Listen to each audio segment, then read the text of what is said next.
the moon hits your eye like a big pizza pie, that's amore. Welcome to your ninth grade book tasting. So for our next English unit, you guys will be selecting a book to read off of our menu and then spending the entire unit doing activities based on your self-selected book. So today I'm here to help you choose your book, talk about some strategies you can use, and I'm also going to give you my recommendations for which books you should be choosing or thinking about. So let's get started. So when you're looking at choosing a book, you want to think about these three factors. So first is the topic should be interesting to you. You are going to be spending a lot of time with this text, and this is really your first time in ninth grade English where you've gotten a little bit of choice in terms of what you want to read, so you want to make sure it's interesting. You want to make sure you haven't read the book before. Don't cheat here. You know, we want you guys to be expanding kind of your canon or your list of books that you have read. So we're always trying to push you and have you push yourselves. And the final tip is to use the 5-finger rule. So some of you, I've worked with this strategy before, but for others, it will be new. I'm going to give you an example of what the 5-finger rule is.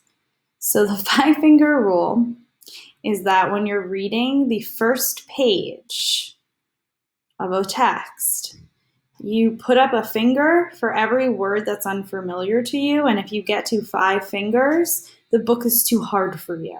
You want to find something where you have about 3 fingers up. If you have no fingers up, the book might be a little too easy.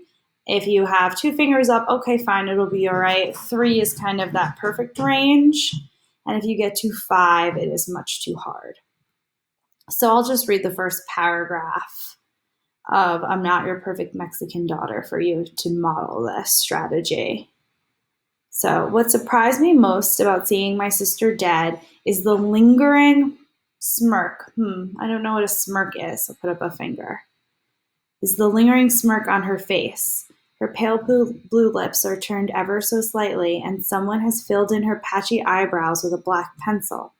The top of her half of her face is angry, like she's ready to stab someone, and the bottom half is almost smug.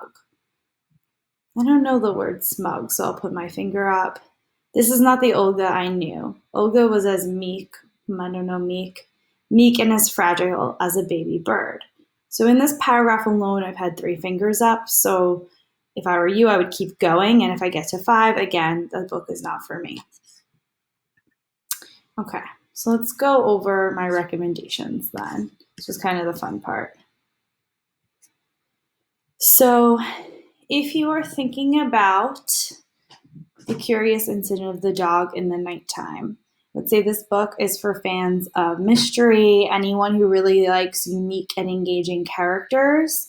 Also, the plot is really easy to follow. So while it is super interesting and a super fun book to read, it is a great book for you if you're like, I'm not a great reader, I don't enjoy reading, because it's really easy to follow.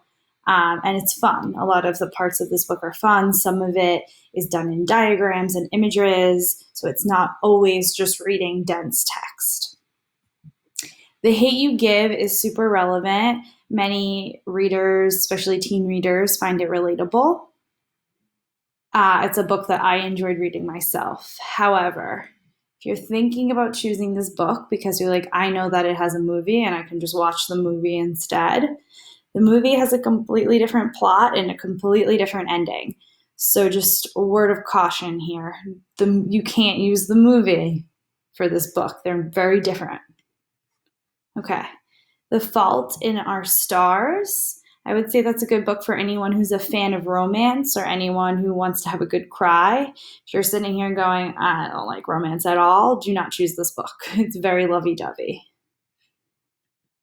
The Lovely Bones.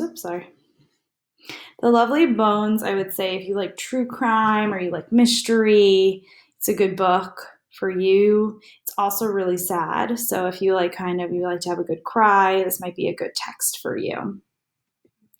Of Mice and Men is a classic. It's a good challenge book. It's one of those books that if you reference, everyone's going to be like, oh, wow, that person's smart. You're going to get some credit for having read that book. So again, if you're saying, okay, I feel pretty comfortable right now with English 9, I'm ready for a challenge, that's my recommendation. It's a little bit more interesting than some of the other challenge books that is on the menu. Extremely Loud and Incredibly Close, I'm going to say, is my number one book that I do not recommend. While it's an interesting text and a lot of students say like it was enjoyable to read, a lot of students have really struggled getting through this book, understanding the sentence structure, understanding the plot. So if you identify as a struggling reader, as someone who does not like to read, I would say skip that book. So my top choices, if I were you, are The Curious Incident of the Dog in the Nighttime, The Hate You Give, The Fault in Our Stars, The Lovely Bones, or Of Mice and Men.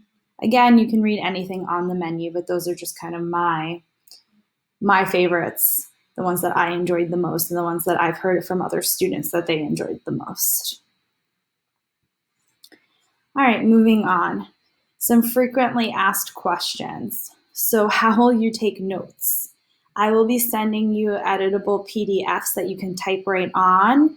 We can also use a Google Doc. You can use Post-its, physical Post-its in your home or just a notebook. That's something we'll give you strategies for as we keep reading. And then I know a lot of you enjoy the audiobooks. So the problem with more popular books is the audiobooks are harder to come by. So the Odyssey, right, there's a ton of audiobooks. It's easy to find. But something like The Hate You Give, which is a newer book, the audiobook is difficult to get our hands on. So I will be emailing you guys YouTube links to audiobooks once you make your selections. And then if there is no YouTube audiobook, what I'm going to do is there is an extension for your computer that allows basically a robot to read the book aloud to you.